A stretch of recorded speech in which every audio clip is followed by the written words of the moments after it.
तुमच्या माझ्या यूट्यूब चॅनलमध्ये स्वागत करते।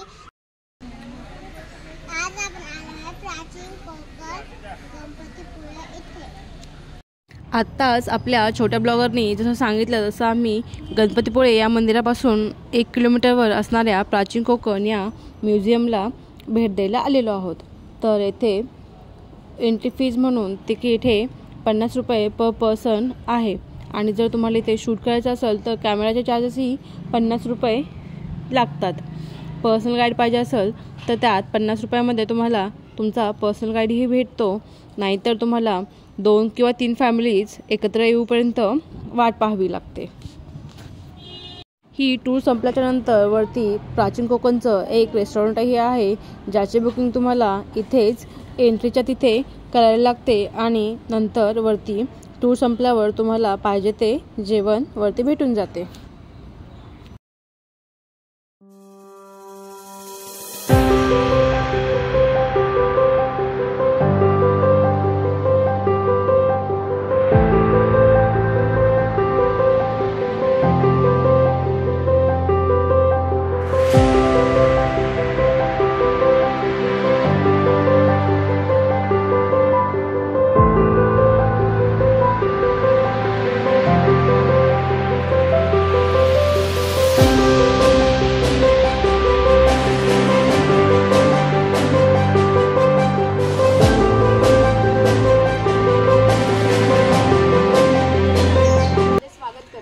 कोकण टुरिझम डेव्हलपमेंट आणि रिसर्च सेंटर ही आमची संस्था आहे आणि या ठिकाणी आम्ही पर्यटनातून रोजगार निर्मिती हा विषय घेऊन आम्ही ते काम करत आहोत। विविध धार्मिक ग्रंथांचा अभ्यास करून आम्ही ते नक्षत्र वाक तयार केली आहे।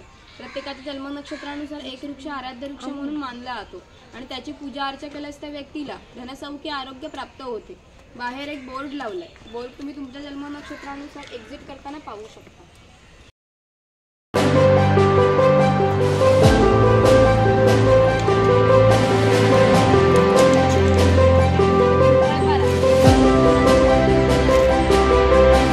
दीर्घायुष्याची प्रतीके मांडलेली आहे। प्लस पिंपळपार या कारणाने म्हणतात कारण त्याच्याभोवती दगडी कट्टा बांधलेला आहे, याला पार असे म्हणतात। हा पार सुमारे 400 वर्षापूर्वी बांधण्यात आला आणि हा जेव्हा बांधला गेला तेव्हा इथे पिंपळाचे रोप लावण्यात आले, म्हणजे हा पिंपळ सुद्धा 400 वर्षापूर्वीचा जुनाच आहे।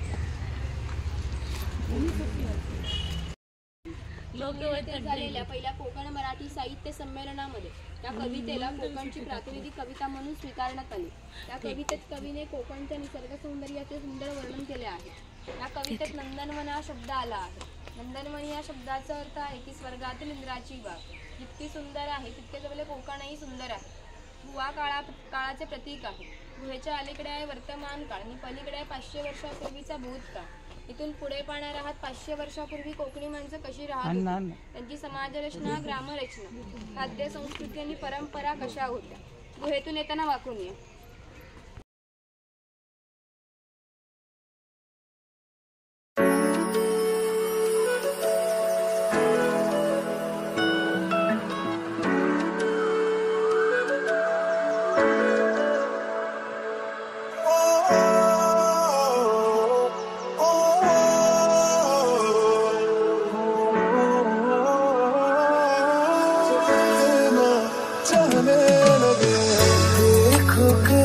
जिससे मिले हैं नसीब से आएगा पल ये फिर कहाँ।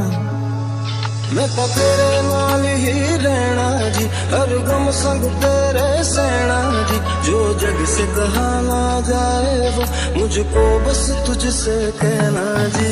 वो नज़्म नज़्म सा मेरे होठों पे ठहर जा, मैं ख्वाब ख्वाब सा तेरी आँखों में जागू रे।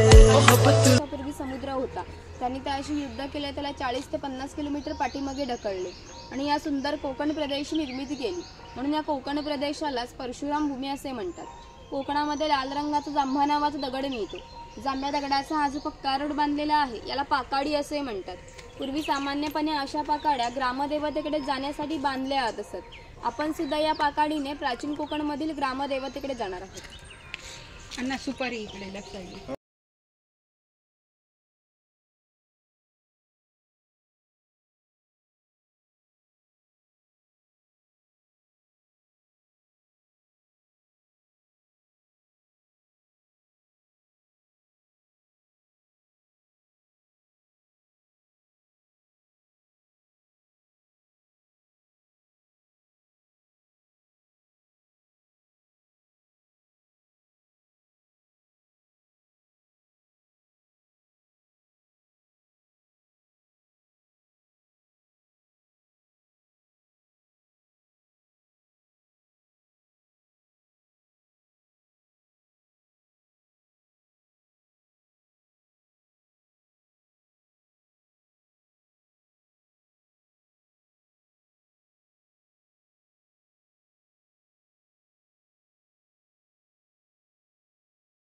त्यांचा उपयोग धान्य साठवण्यासाठी किंवा गरम मसाल्यासारख्या पदार्थामध्येही केला जातो. तिथे माडीवाला दाखवलाय ताडी माडी काढणार. त्यांच्या खुशी जायला पाहिजे.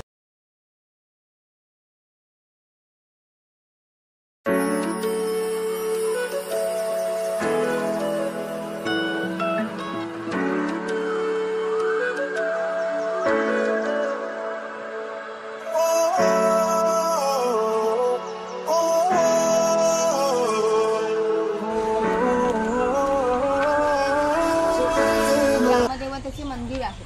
पूर्वी धार्मिक संस्था गाव नियंत्रित करत असत. गावातील गावकरी येथे एकत्रित येत असत. गावात जर दोन व्यक्तींची भांडणे झाल्यास सगळ्या गाव येथे एकत्र येऊन गावप्रमुख त्यांच्यासमोर न्यायदान करीत असत.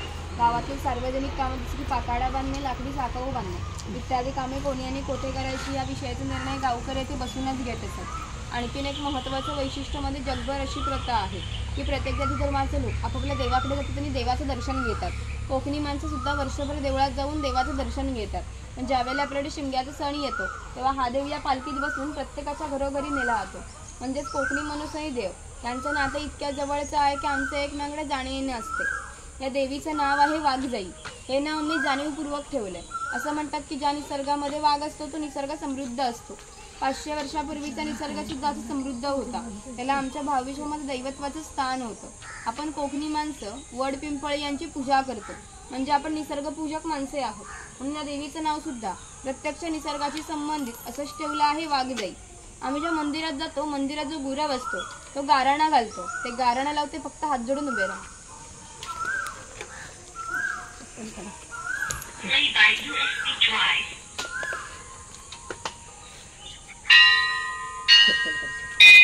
आई वाजताय महाकाली महासरस्वती प्रमुख पंचायतन बलरामदेव महाराजा. आज वय प्राचीन कोकण बघायला लांब लांबनं पर्यटक आलेले आहेत. तर आपली सगळी पोरा टोरा बाया माणसं म्हातारे कोतारे सगळे तुझ्या पायाशी दर्शन घ्यायला आलेले आहेत. तर कोणाची ढोपरा कोपरा दुखत असती, कोणाला डायबिटीस झालेला असेल, कोणाची बायपास झालेली असेल. तर आता मी काय तुला सगळं सांगित राहत नाही आहे. पण जी काय जिंक्या बाबा इडापिडा असेल, वाकडा तिकडा असेल तर सगळं दूर कर रे महाराजा. ह्यांच्यावर कोणी करणी केला नसेल, कोणी भुताटकी केला नसेल, कोणी देव घातला नसेल तर तू सीमेचा रखवाली आहेस. तर सगळं सीमेच्या बाहेर चिरून टाक आणि तिथं आलेल्या कोणत्या बी घ्याला धक्का लाव देऊ नको रे महाराजा. यांची कोणाला पोरगी भेटत नसेल, कोणाला पोरगा भेटत नसेल, कोण लग्नाचं अडकलेलं असतील आणि ज्यांची लग्न झालेली आहे त्यांना चांगली पोराटोरा होऊ दे आणि त्या पोराटोरांचं लय डिग्री पर्यंत शिक्षण होऊ दे महाराजा. शिक्षण झालेल्या पोरांना मनासारखी नोकरी भेटू दे. आणि जर का साहेबान गौरी गणपती हरी राजा द्याला नाही तर त्या साहेबाचं काय करायचं तर तुला ठाव आहे रे महाराजा. जुनं कोकण बघे आलेलं आहे. तसं प्रत्येकाचं आपापलं गाव असेल, गावात घरदार असेल, जमीन जुमला झाडामाडा असतील, गावाकडे म्हातारी कोतारी माणसं असतील, ती सगळी ह्यांचीकडे वाटेला डोलं लांब असलेली असतील. या सगळ्यांना भेटायला द्यायची ह्यांना बुद्धी दे रे महाराजा. या सगळ्यांच्या वती नारळ देऊन तुला गाळाला घालता वाय. त्या नारळ नव्हत सोन्याचा गोला मानून ही जी काय माणसं स्वतःच्या गाडीने आलेली असतील, कोण रेल्वेला आलेला असेल, कोण एसटीने आलेला असेल, त्या सगळ्यांना आपापले घरात सुखरूप पोचव रे महाराजा. सगळ्यांच्या कामाधंद्यात पुरा डोळ्यात बरकत दे आणि पुढच्या वर्षी पण होईपर्यंत तुझ्या चरणी येतील तशी त्यांच्या पायात ताकद दे, बुद्धी दे आणि त्यांची रखवाली कर रे महाराजा. अरे हुरा रे हुरा आणि आमच्या वाघजाई मातेचा सोन्याचा तुरा रे.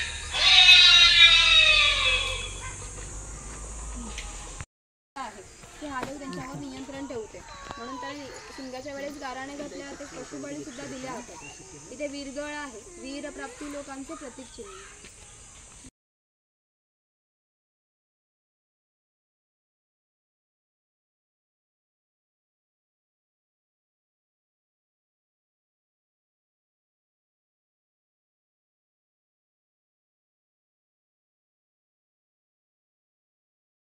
काही समाजाची लोक समुद्राच्या इतक्या जवळ राहतात की समुद्राच्या भरतीचं पाणी त्यांच्या घराला लागून जाते.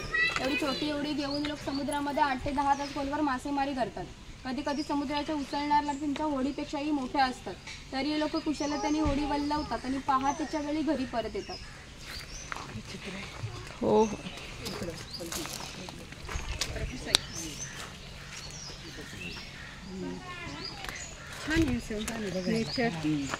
नेचर नाभिका. पूर्वी कोकणामध्ये 12 बलुतेदार पद्धत अस्तित्वात होती. त्यामध्ये नाभिक, सुतार, चर्मकार, कासार हे प्रत्येकानं घरोघरी जाऊन सेवा पुरवत. त्या बदल्यात त्यांना पैसे नव्हे तर केवळ धान्य मिळत असे. म्हणजे एका नाभिकाला एका कुटुंबातील एका पुरुषाचे घरी जाऊन केस आणि दाढी करण्यासाठी वर्षभरातील 4 पहिली म्हणजे 8 किलो धान्य मिळत असे. एवढ्या अल्प मोबदल्यात ही लोक समाजाची सेवा करत असत. आमच्या नाभिकाविषयी आणखीन थोडं मध्यश्री वर्णन आमच्या लोकसाहित्यामध्ये आढळतं. असं म्हणतात की गावातील प्रत्येक गोष्ट ही नाभिकाला माहीत असते आणि नाभिकाला माहीत असलेली प्रत्येक गोष्ट ही गावभर होते. तर तुम्ही आलात ही गोष्ट ज्या अर्थी आमच्या नाभिकाला समजली त्या अर्थी संपूर्ण गावाला समजली. सगळा गाव तुमच्या स्वागतासाठी उत्सुक आहे. तर त्याप्रमाणे पहिल्यांदा खोतांच्या घरी जाऊ, मग गावात फेरफटका मारू.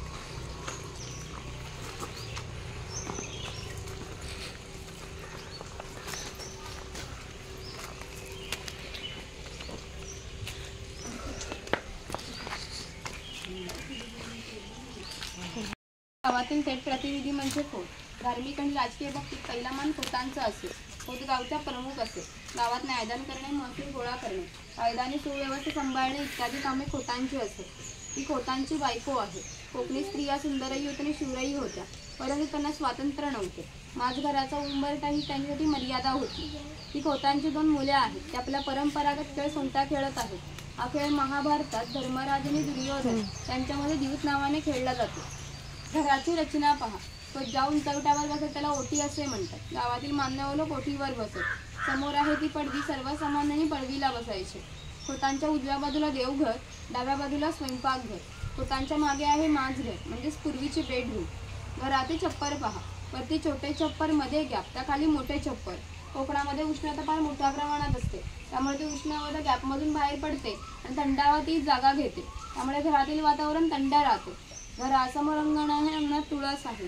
इथे काही अडतित्यांचे प्रकार लावले. सुपारी कातरण्याचे पाहू शकता.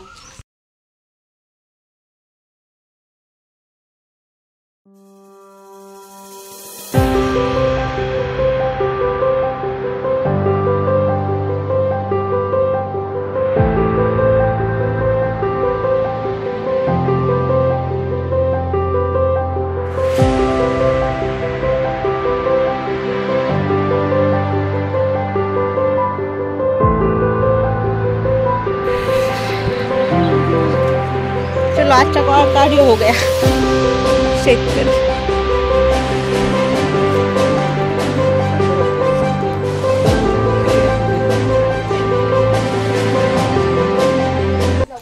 आमच्या गावातील एक महत्त्वाचा उत्पादक घटक होता. त्यातून धान्य उत्पादित करीत असे आणि गावातील 12 बलुतेदार राजा आणि खोतांना धान्य पुरवण्याचं काम तो करीत असे.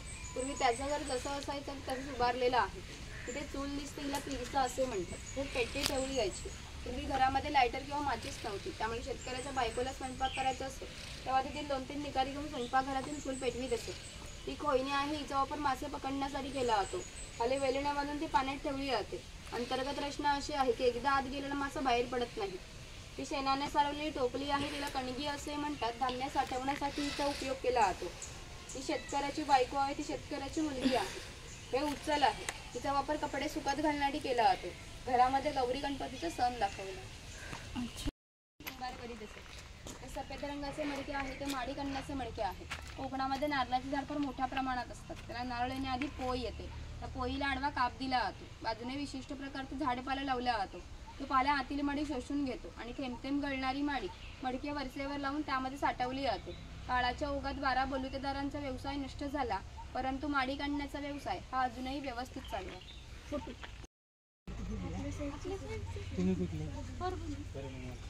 चला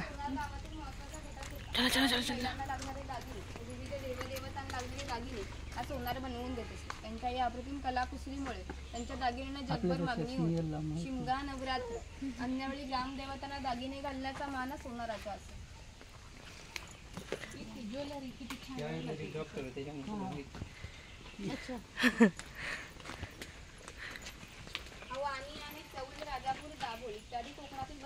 5000 वर्षापूर्वीचा इतिहास आहे.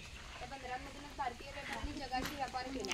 येथून निर्यात होणाऱ्या वस्तूंमध्ये हस्तकौशल्याच्या वस्तू, तलम कापड, हस्तिदंती वस्तू, शंख, शिंपले इत्यादी वस्तूंची निर्यात वाणी करत असे. त्या बदल्यात संपूर्ण जगातून भारतात सोनं येत असे. म्हणजेच भारताने सुवर्णही कणभावले. त्याचे प्रवेशद्वार कोकणची बंदरे होती.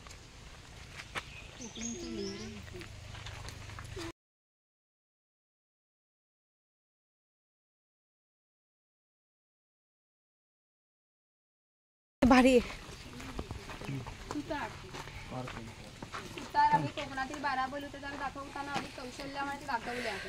त्यापैकी हा सुतार हा सावंतवाडीचा सुतार आहे. सावंतवाडीतील लोकांचे लाकडावरील कोरीवकाम जगप्रसिद्ध आहे. त्यांच्या काही हस्तकौशल्याच्या वस्तू तुम्हाला आमच्या हस्तकला विक्री केंद्रात पाहायला मिळतील. इकडे दरवेशी दाखवले अस्वलाचा खेळ करताना आणि दारू दाखवल्या सापाचा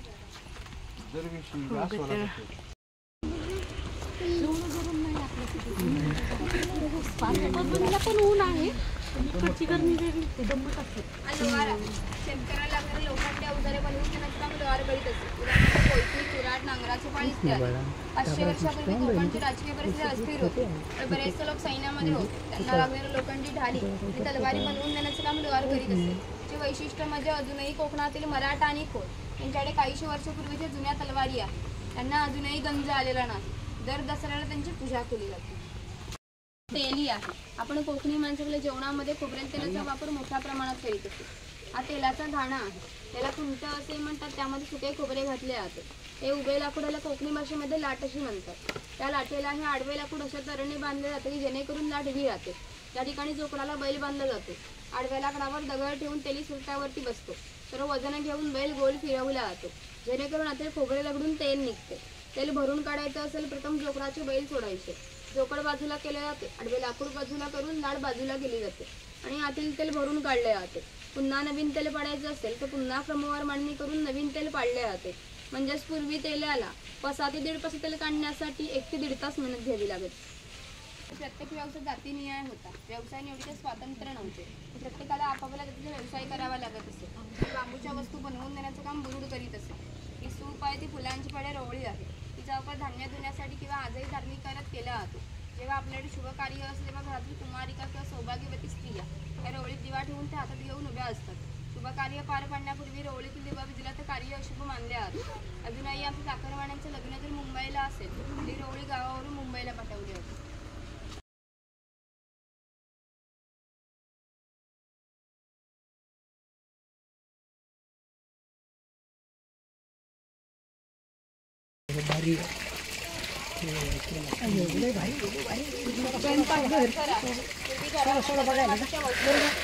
रात्रीसारख्या दिवशी त्याला गिरड असे म्हणतात.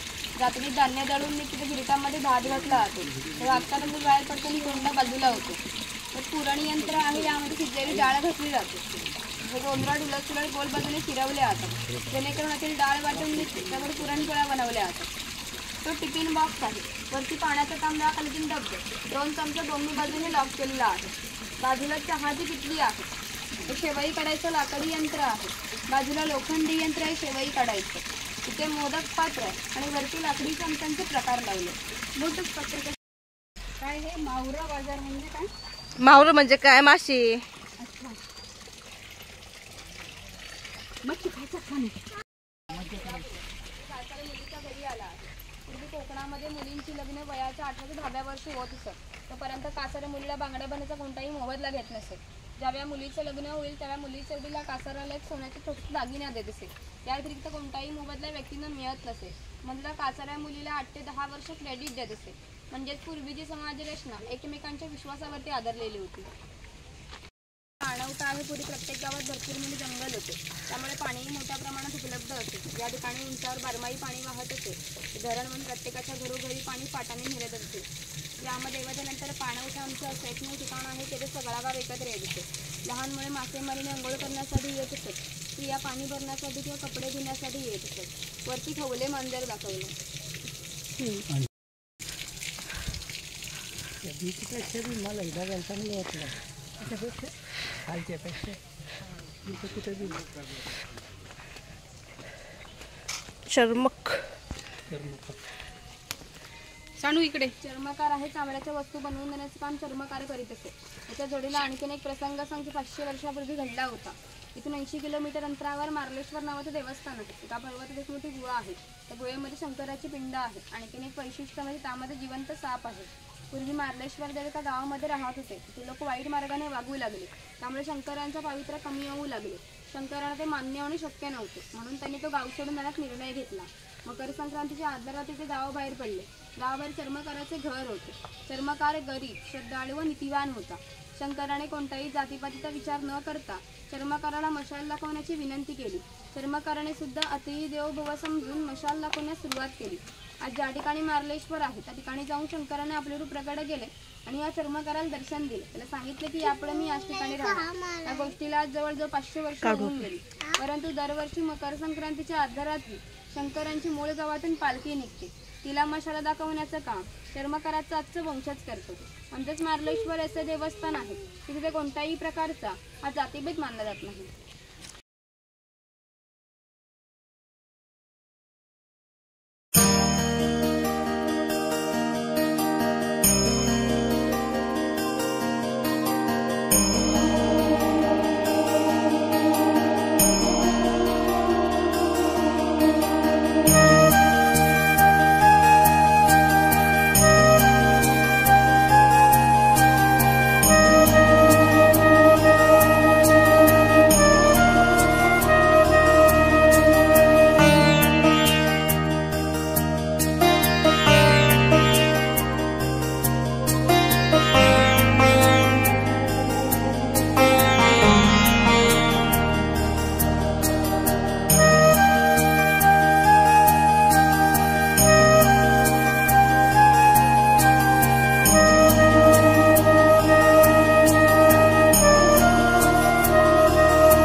ती लोक ज्यावेळी गावामध्ये येत असत त्यावेळी त्यांच्या पायात चामड्याच्या वाणा, हातात डोंगराची काठी, खांद्यावरती पाटकी घोंगडी अशा वेशभूषेत येत असत. असे असले तरी प्रत्येक धंदा 100 ते 125 गायींनी 5 ते 25 म्हशींचा मालक असत. प्रत्येक गायी म्हशींची किंमत 8 ते 10,000पर्यंत असते. सर्वांची विक्री करायची म्हटलं त्याची किंमत काही लाखात जात असे. इतक्या धनसंपत्तीचा मालक धनगर होता. पुढे बकरीची गोठी आहे. जंगली श्वापदापासून संरक्षण होण्यासाठी अशी उंचावरती बांधली आहे.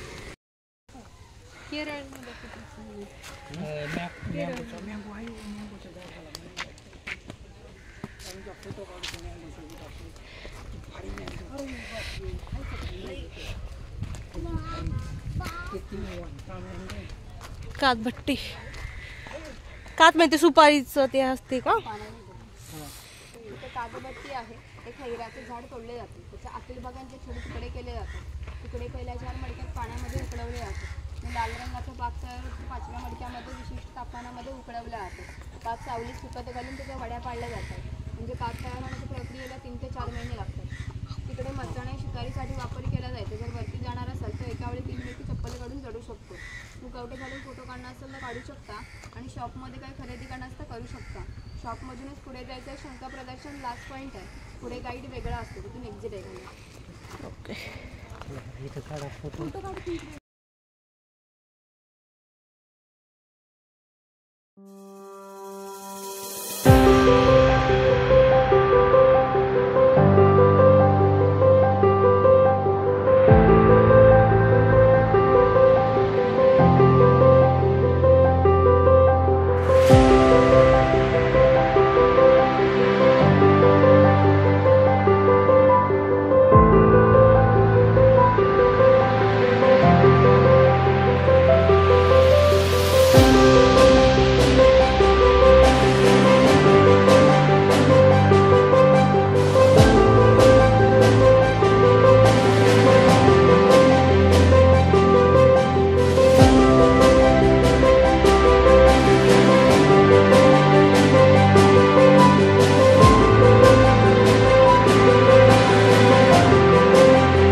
देव आमच्या पाठीशी ठामपणे उभा असतो. जगात वावरताना आत्मविश्वासाने वावरतो आणि यशस्वी होतो. तुम्ही जर श्रद्धाळू असाल तर जरूर याला नमस्कार करा.